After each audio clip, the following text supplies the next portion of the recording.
최근 물가 상승으로 인해 식료품 가격이 크게 오르면서 특히 신선한 과일은 많은 가정과 복지기관에게 부담이 되고 있습니다. 과일은 어르신들의 건강을 유지하는 데 중요한 영양 공급원이지만 가격 부담 때문에 충분히 제공되지 못하는 경우도 적지 않습니다. 이런 상황 속에서 어르신들의 식생활을 조금이나마 개선하기 위한 새로운 지원 사업이 발표되어 관심을 모으고 있습니다. 바로 2026년 어르신 제철과일 지원 사업인데요. 하지만 많은 분들이 이 사업에 대해 누가 신청할 수 있는지, 개인이 직접 받을 수 있는지, 실제로 어떤 방식으로 지원이 이루어지는지에 대해 헷갈려하고 계신 것도 사실입니다. 특히 지원 대상과 신청 방법이 일반적인 지원금과는 조금 다르기 때문에 정확한 정보가 더욱 중요합니다. 그래서 이번 영상에서는 해당 사업의 전체 내용을 쉽고 명확하게 정리해드리고 실제로 도움이 될 수 있는 정보만 핵심적으로 전달해드리겠습니다. 영상이 도움이 되셨다면 좋아요와 구독으로 응원해주시면 큰 힘이 됩니다. 먼저 이번 사업의 전반적인 구조와 취지를 정확하게 이해하는 것이 중요합니다.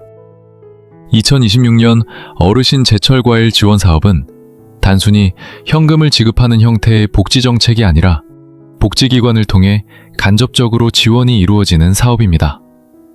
즉, 개인에게 직접 돈을 주는 것이 아니라 기관의 사업비를 지원하고 그 기관이 어르신들에게 과일을 제공하는 방식으로 운영됩니다. 이 사업의 가장 큰 목적은 크게 세 가지로 정리할 수 있습니다. 첫째, 경제적으로 어려운 어르신들의 영양 상태를 개선하는 것입니다. 나이가 들수록 균형 잡힌 식단이 중요하지만 현실적으로 과일과 같은 신선식품은 가격 부담 때문에 우선순위에서 밀리는 경우가 많습니다. 둘째, 복지기관의 운영 부담을 줄이는 데 있습니다. 많은 기관들이 어르신들에게 식사를 제공하거나 간식을 지원하고 있지만 물가 상승으로 인해 과일을 정기적으로 제공하는 것이 점점 어려워지고 있는 상황입니다. 셋째, 보다 지속 가능한 식품 지원 방식을 모색하는 데 있습니다. 이 사업의 지원 대상은 만 70세 이상 어르신 중에서도 경제적으로 취약한 계층입니다. 예를 들어 기초생활수급자, 차상위 계층, 그리고 일반 저소득층 어르신들이 포함됩니다. 다만 중요한 점은 이분들이 직접 신청해서 지원을 받는 구조가 아니라는 것입니다. 반드시 복지기관이나 시설을 통해서만 혜택을 받을 수 있습니다. 사업 운영 방식도 눈여겨볼 필요가 있습니다. 선정된 기관은 지원금을 받아 과일을 구입한 뒤 정기적으로 어르신들에게 제공하게 됩니다. 이를 통해 단순히 일회성 지원이 아니라 일정 기간 동안 꾸준한 영양 공급이 이루어질 수 있도록 설계되어 있습니다. 특히 제철과일이라는 점도 중요한데요. 제철과일은 가격 대비 품질이 좋고 영양가도 높기 때문에 제한된 예산으로 최대한의 효과를 내기 위한 선택이라고 볼 수 있습니다. 또한 이번 사업은 단순 지원에 그치지 않고 기관들의 자율성과 창의성을 강조하고 있다는 점도 특징입니다. 일부 유형에서는 기관이 직접 저렴한 공급처를 찾거나 후원 연계를 시도하는 등 다양한 방식으로 사업을 확장할 수 있도록 유도하고 있습니다. 이는 단기적인 지원을 넘어서 장기적으로 더 효율적인 복지 모델을 만들기 위한 시도로 해석할 수 있습니다. 사업 일정 역시 비교적 명확하게 정해져 있습니다. 신청 기간은 3월 말까지이며 4월 초에 선정 결과가 발표됩니다. 이후 4월 초중순에 사업비가 지급되고 실제 사업은 약 6월까지 진행됩니다. 전체적으로 보면 약 2에서 3개월 정도 운영되는 단기 프로젝트라고 할 수 있습니다. 다만 이 기간 동안의 운영 결과에 따라 향후 유사한 사업이 확대될 가능성도 충분히 있습니다. 정리하자면 이번 사업은 규모는 크지 않지만 매우 현실적인 문제를 겨냥한 정책이라고 볼 수 있습니다. 단순한 현금 지원이 아니라 실제 필요한 식품을 제공한다는 점, 그리고 복지기관을 중심으로 운영된다는 점에서 기존의 지원 방식과는 차별화된 특징을 가지고 있습니다. 따라서 이 사업이 실제 현장에서 얼마나 효과적으로 운영되는지에 따라 앞으로의 복지정책 방향에도 일정 부분 영향을 줄 수 있을 것으로 보입니다. 이번 사업에서 많은 분들이 가장 궁금해하는 부분은 바로 누가 신청할 수 있는가입니다. 결론부터 말씀드리면 개인은 직접 신청할 수 없으며 반드시 기관을 통해서만 참여가 가능합니다. 이 점을 정확히 이해하지 못하면 잘못된 기배를 가질 수 있기 때문에 먼저 분명하게 짚고 넘어가는 것이 중요합니다. 이번 사업은 개인에게 현금을 지급하는 방식이 아니라 복지기관의 사업비를 지원하고 해당 기관이 어르신들에게 과일을 제공하는 구조로 운영됩니다. 따라서 신청 주체는 개인이 아닌 기관이며 실제 혜택은 기관을 통해 간접적으로 전달됩니다. 신청이 가능한 기관 유형은 다음과 같습니다. 첫째, 사회복지관과 같은 공공 성격의 복지기관입니다. 이러한 기관들은 이미 지역 어르신들을 대상으로 다양한 서비스를 제공하고 있기 때문에 사업 수행에 적합한 조건을 갖추고 있습니다. 둘째, 노인복지시설이나 요양시설입니다. 장기적으로 어르신들을 돌보고 있는 시설의 경우 정기적인 과일 제공이 가능하기 때문에 본 사업과의 연계성이 높습니다. 셋째, 지역 기반 복지센터나 커뮤니티 센터입니다. 지역 주민과 밀접하게 연결되어 있어 대상자 발굴과 지원이 비교적 용이합니다. 넷째, 비영리 단체 및 자원봉사 단체입니다. 저소득층이나 취약계층을 대상으로 활동하고 있는 단체라면 신청이 가능합니다. 다섯째, 기타 어르신 지원 사업을 실제로 수행하고 있는 기관입니다. 단순 등록만 되어 있는 것이 아니라 실제로 대상자에게 서비스를 제공하고 있는지가 중요한 기준이 됩니다. 그렇다면 이러한 기관들이 신청하기 위해서는 어떤 조건을 충족해야 할까요? 기본적으로 다음과 같은 요건이 필요합니다. 첫째, 법적으로 등록된 기관이어야 합니다. 고유번호증 또는 사업자 등록증을 보유하고 있어야 하며 이를 통해 공식적인 활동을 증명할 수 있어야 합니다.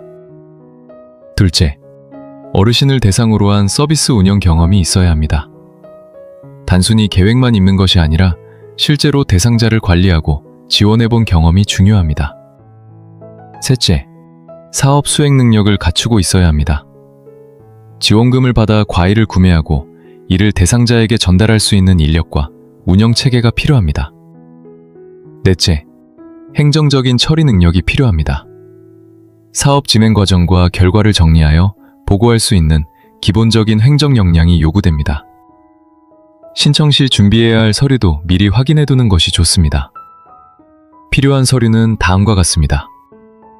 신청서 일부가 필요하며 반드시 지정된 양식을 사용해야 합니다. 개인정보 수집 및 이용 동의서도 함께 제출해야 합니다. 기관 통장 사본 한부가 필요하며 지원금 지급을 위해 사용됩니다. 고유번호증 또는 사업자 등록증 사본도 필수입니다.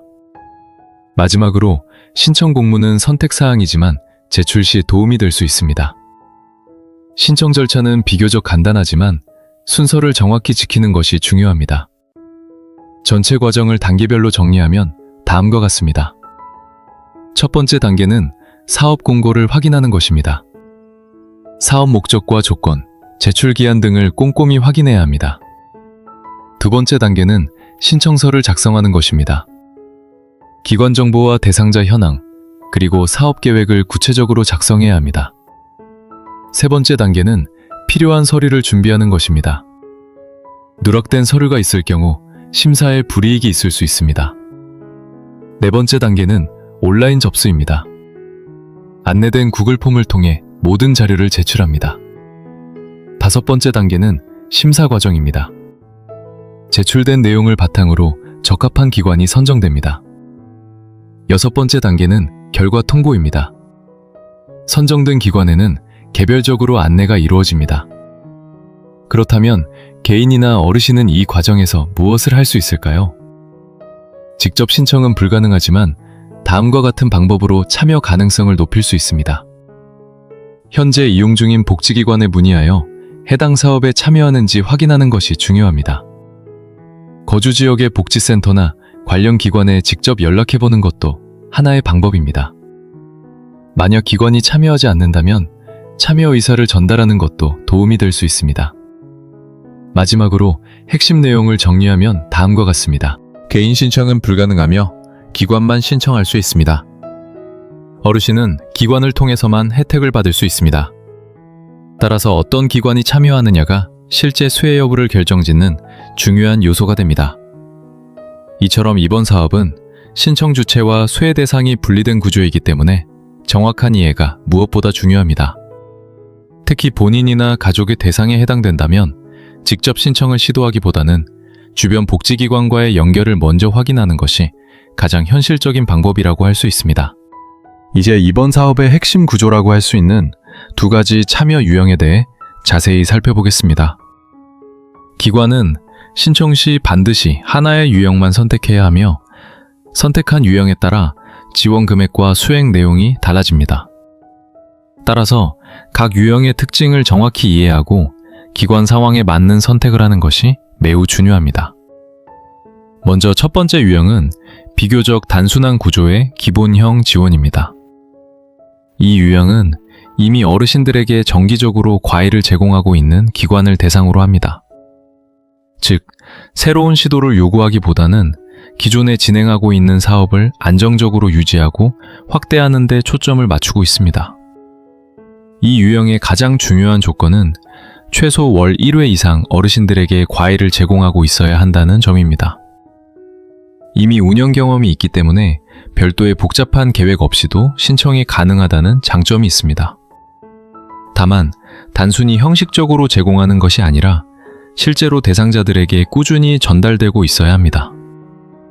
유형 1의 진행 과정은 비교적 간단합니다. 첫 번째로 기존에 진행 중인 과일 제공 활동을 점검합니다. 두 번째로 지원금을 어떻게 사용할지 계획을 세웁니다. 세 번째로 계획에 따라 과일을 구매하고 대상자에게 전달합니다. 마지막으로 사업 종료 후 결과를 정리하여 보고합니다. 이처럼 절차가 명확하고 부담이 적기 때문에 이미 시스템이 갖춰진 기관이라면 무리 없이 참여할 수 있는 유형입니다. 이 유형의 지원 금액은 50만 원입니다.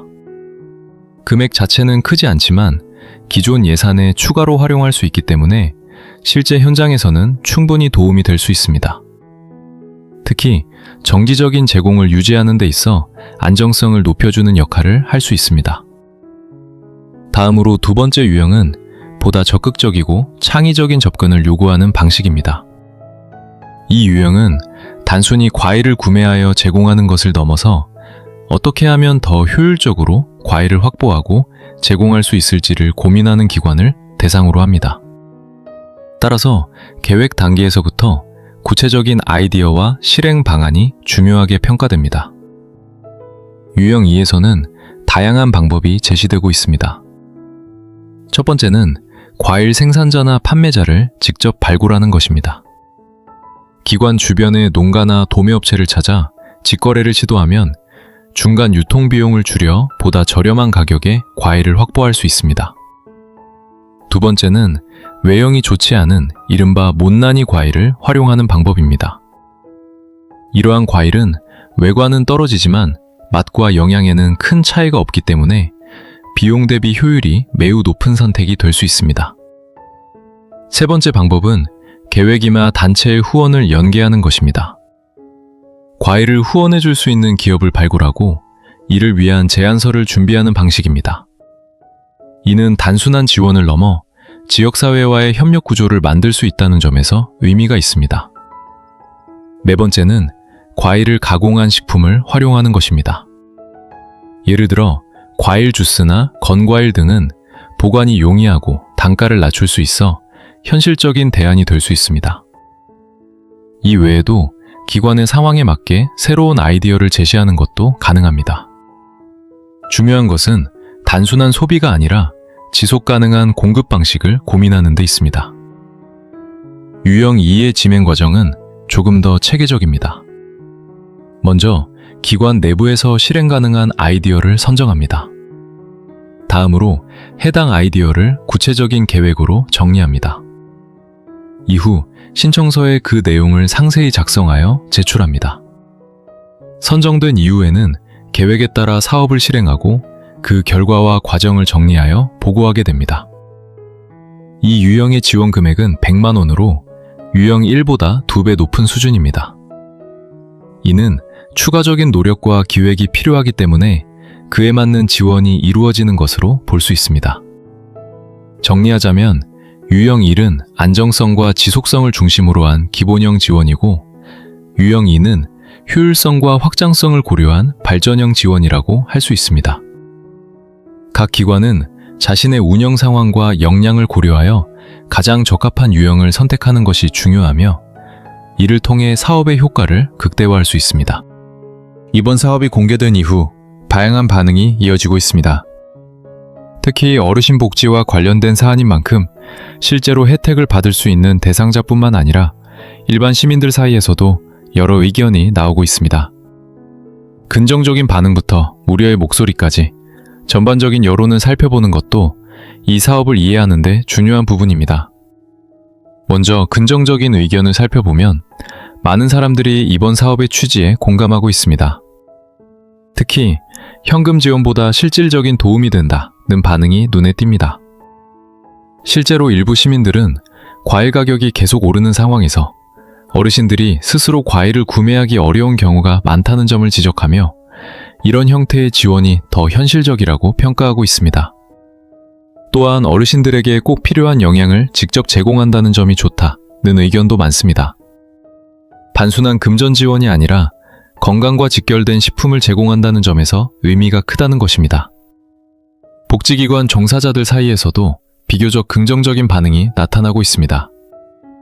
기존에도 어르신들에게 간식이나 식사를 제공하고 있었지만 과일은 비용 부담 때문에 충분히 제공하지 못했던 경우가 많았기 때문에 이번 사업이 도움이 될 수 있다는 의견입니다. 특히 정기적으로 과일을 제공할 수 있는 기반이 마련된다는 점에서 현장의 만족도가 높을 것으로 기대된다는 반응도 있습니다. 한편 중립적인 시각도 적지 않습니다. 일부 시민들은 취지는 좋지만 실제로 얼마나 효과가 있을지는 지켜봐야 한다는 입장을 보이고 있습니다. 특히 사업 기간이 비교적 짧기 때문에 일시적인 지원에 그칠 가능성을 우려하는 목소리도 있습니다. 또한 기관을 통해 간접적으로 지원이 이루어지는 구조에 대해 실제 대상자에게 얼마나 공정하게 전달될 수 있을지 궁금해하는 의견도 있습니다. 또 다른 중립적인 의견으로는 행정 절차에 대한 우려가 있습니다. 일부 기관에서는 신청 과정이나 보고 절차가 부담으로 작용할 수 있다는 점을 언급하며 참여를 망설일 수도 있다는 반응입니다. 이런 경우 좋은 취지의 사업이라도 실제 참여 기관이 제한될 수 있다는 점에서 아쉬움을 나타내는 목소리도 있습니다. 반면 부정적인 의견도 분명히 존재합니다. 가장 대표적인 반응은 왜 현금을 직접 시급하지 않느냐는 것입니다. 일부 시민들은 각자의 상황에 맞게 사용할 수 있도록 현금 지원이 더 효율적이라고 생각하고 있습니다. 특히 과일이 아닌 다른 생필품이 더 시급한 가정도 있을 수 있기 때문에 선택권이 제한된다는 점을 문제로 지적하기도 합니다. 또한 지원 금액에 대한 의문도 제기되고 있습니다. 일부에서는 50만 원이나 100만 원이라는 금액이 실제로 얼마나 많은 어르신들에게 도움이 될 수 있을지 모르겠다는 반응을 보이고 있습니다. 지원 대상이 많을 경우 개인에게 돌아가는 혜택이 제한적일 수 있다는 점에서 실효성에 대한 의문이 제기되는 것입니다. 그리고 기관 중심 구조에 대한 비판도 있습니다. 기관이 참여하지 않으면 개인은 아무리 어려워도 혜택을 받을 수 없다는 점에서 사각지대가 발생할 수 있다는 우려입니다. 특히 복지기관 이용이 어려운 지역이나 상황에 있는 어르신들은 상대적으로 소외될 수 있다는 지적도 나오고 있습니다. 이처럼 다양한 의견이 공존하고 있지만 전반적으로는 취지는 긍정적이지만 운영 방식이 중요하다는 방향으로 의견이 모이고 있습니다. 즉, 사업 자체의 필요성에 대해서는 공감하는 분위기가 있지만 실제 실행 과정에서 얼마나 투명하고 효율적으로 운영되느냐에 따라 평가가 달라질 수 있다는 것입니다. 결국 이번 사업은 단순한 지원을 넘어 향후 복지 정책의 방향성을 보여주는 하나의 사례로 볼 수 있습니다. 시민들의 다양한 의견을 반영하고 현장의 목소리를 적극적으로 수용한다면 더 나은 형태로 발전할 가능성도 충분합니다. 따라서 지금 단계에서는 단순히 좋다 나쁘다를 판단하기보다는 실제 운영 결과를 지켜보면서 평가하는 것이 중요하다고 할 수 있습니다. 정리해보면 2026년 어르신 제철과일 지원 사업은 규모는 크지 않지만 현실적인 필요를 반영한 복지 정책이라고 볼 수 있습니다. 단순한 현금 지원이 아니라 실제로 어르신들의 건강에 도움이 되는 식품을 제공한다는 점에서 분명한 의미가 있습니다. 특히 물가 상승으로 인해 식생활의 질이 떨어질 수 있는 상황에서 이러한 지원은 작은 변화이지만 중요한 역할을 할 수 있습니다. 다만 이 사업이 얼마나 효과적으로 운영되느냐에 따라 체감도는 크게 달라질 수 있습니다. 기관을 통해 간접적으로 지원되는 구조인 만큼 대상자에게 공정하게 전달되는지, 그리고 실제로 도움이 되는 방식으로 운영되는지가 핵심이라고 할 수 있습니다. 또한 짧은 사업 기간 안에서 얼마나 안정적으로 진행될 수 있는지도 중요한 부분입니다. 만약 주변에 해당 대상에 해당되는 어르신이 있다면 가까운 복지기관에 문의해보는 것도 하나의 방법이 될 수 있습니다. 작은 정보 하나가 실제 도움으로 이어질 수도 있기 때문입니다. 여러분은 이번 지원 사업에 대해 어떻게 생각하시나요? 이러한 방식의 지원이 더 필요하다고 보시나요? 아니면 다른 형태가 더 효과적이라고 생각하시나요? 여러분의 의견을 댓글로 남겨주세요.